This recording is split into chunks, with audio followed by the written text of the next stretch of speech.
As I stood in that cozy Airbnb kitchen, far from the familiar comforts of my food processor and blender, I was reminded of the beauty of simplicity and the gentle art of cooking.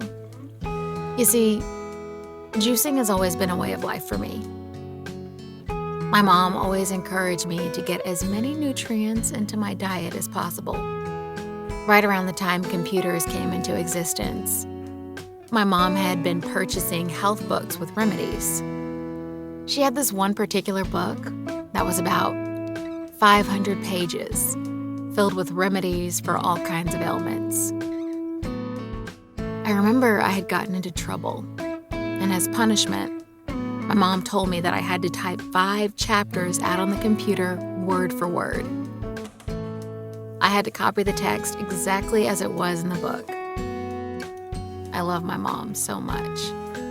What a great punishment.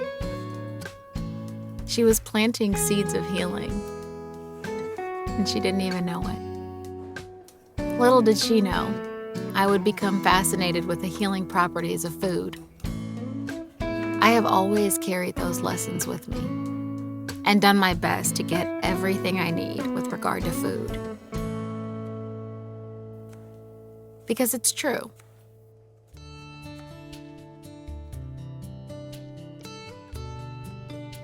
Food is medicine, and medicine is food. Sometimes it's really challenging to eat all the things. And that's why juicing has always been so great to me. It's my own little shortcut to getting everything I need to nourish my body. Plus, it keeps me clean, if you know what I mean. My husband and I were just married and in the process of transferring out of Los Angeles. And we were hit with a curveball. He had been granted a transfer to a new state, but we moved out of our LA apartment a little too prematurely. Unfortunately, it wasn't until after the move out of our LA home that his job told us that we wouldn't be leaving for 3 months. So we jumped around to hotels, even took a few little trips. And then we decided to check into a long-term Airbnb. We could have easily decided to eat out every day, but it was important for me to continue to sustain our good eating habits.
So I went to the market and bought all my usual items, but also some grains that I hadn't been all that familiar with. Quinoa, barley, wild rice, and more. Girl, I was determined to create a dish where I could consume all the healthy things. Basically, all of our appliances and everything we owned were already shipped to our new home. So I came up with this recipe. We both loved it, and it has now become a staple in our home.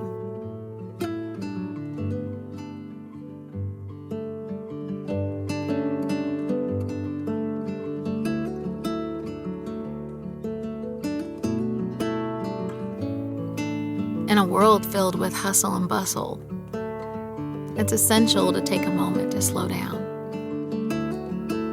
reconnect, and savor the simple joys of life. My husband often sees me chopping, and he offered to buy me a smaller food processor. But I enjoy chopping our food. It's a really nice mindfulness activity for me, especially as I deal with the challenges of anxiety. Focusing intently on an activity calms me. This recipe, born from a simple Airbnb kitchen adventure, has become a reminder for me and an encouragement for you to embrace simplicity and gentleness in your culinary endeavors.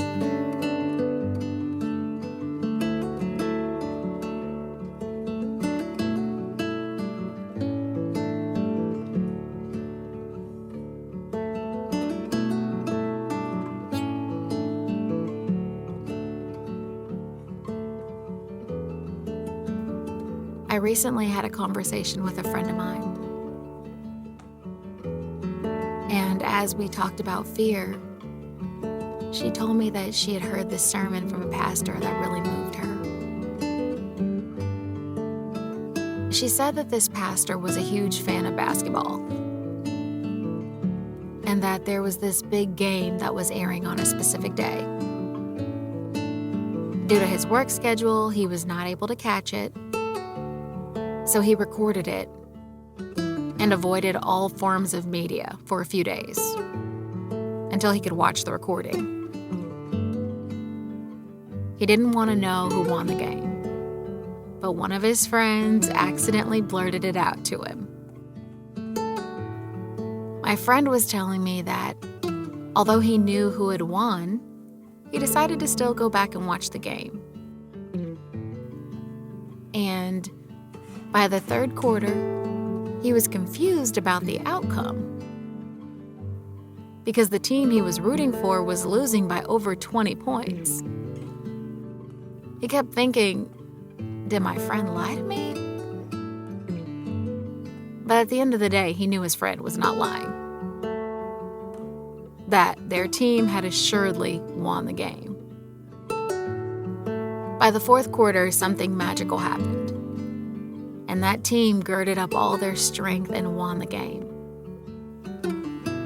The entire time the game was going on, the pastor knew that they had won. He trusted his friend, who had told him the outcome, even though the evidence looked so far off. When my friend told me this story, it was so encouraging to my heart. I look at my own life sometimes, and it looks like I'm losing. Like I'm not where I want to be.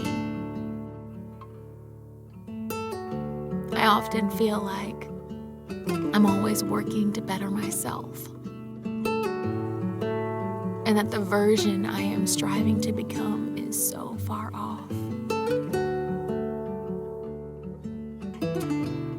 Almost like I am in a losing game. But this story is encouraging because it's a reminder that I have already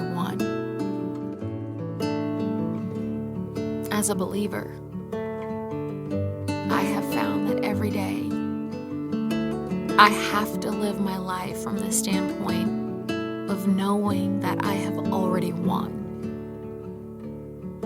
That even though it's the fourth quarter and things may look bleak, that I have the victory. So often, the what ifs pervade my mind. The what ifs keep me up at night sometimes.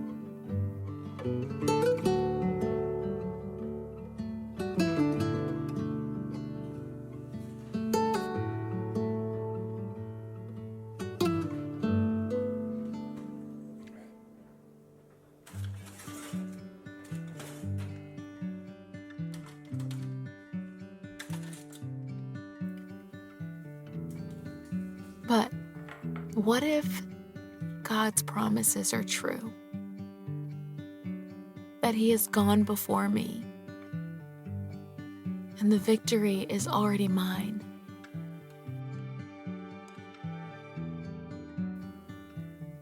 That it is true that I have indeed already won. That doesn't mean that I don't show up. It doesn't mean that I don't have to work hard. But it does mean that I can trust the work of my faith. And after I've done all that I can do, I can relax. I can let go.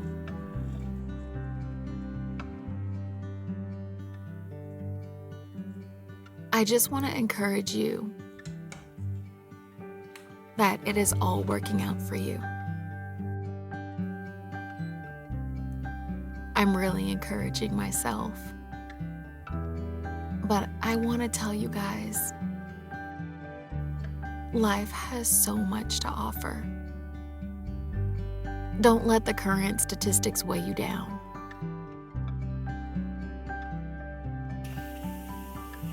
Take it moment by moment. Pace yourself. Focus on Jesus. Plant healthy seeds one at a time, and they will take root. You've already won, friend.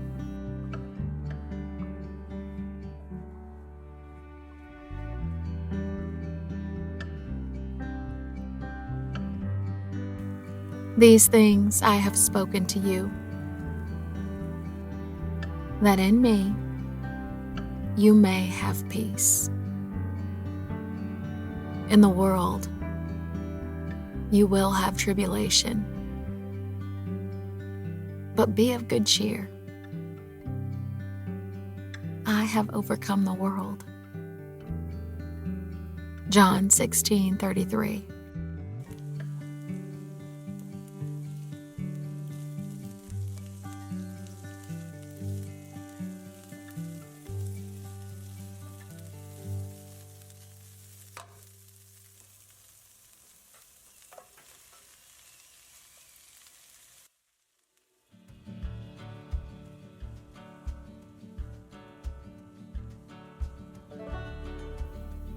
But the fruit of the Spirit is love, joy, peace, patience,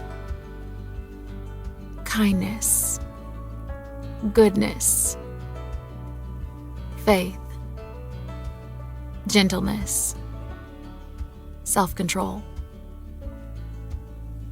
Against such things there is no law. Galatians 5:22-23. The Lord is my light and my salvation. Whom should I fear? The Lord is the stronghold of my life. Of whom should I be afraid? Psalms 27:1. I say this because I know that I am planning for you, says the Lord. I have good plans for you, not plans to hurt you. I will give you hope and a good future. Jeremiah 29:11. I am the good shepherd. The good shepherd lays down his life for the sheep. John 10:11.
Indeed, we can get boggled down by what ifs. We can lay in bed and cry. We can sit on the couch. We can be paralyzed by fear. But we can also make a choice to get up, to grab what life is offering us, and to make a masterpiece. It's not always easy, but just take it moment by moment.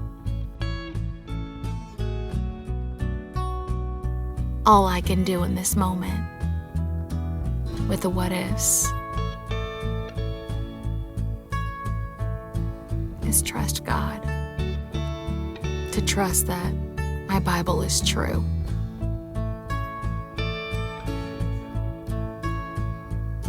To believe that He is good.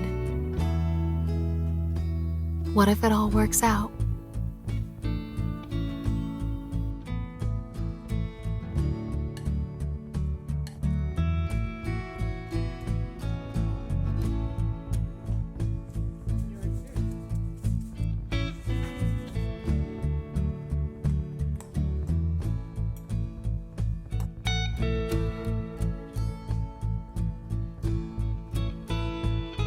What if His plans are so good for you? Better than you could have even imagined.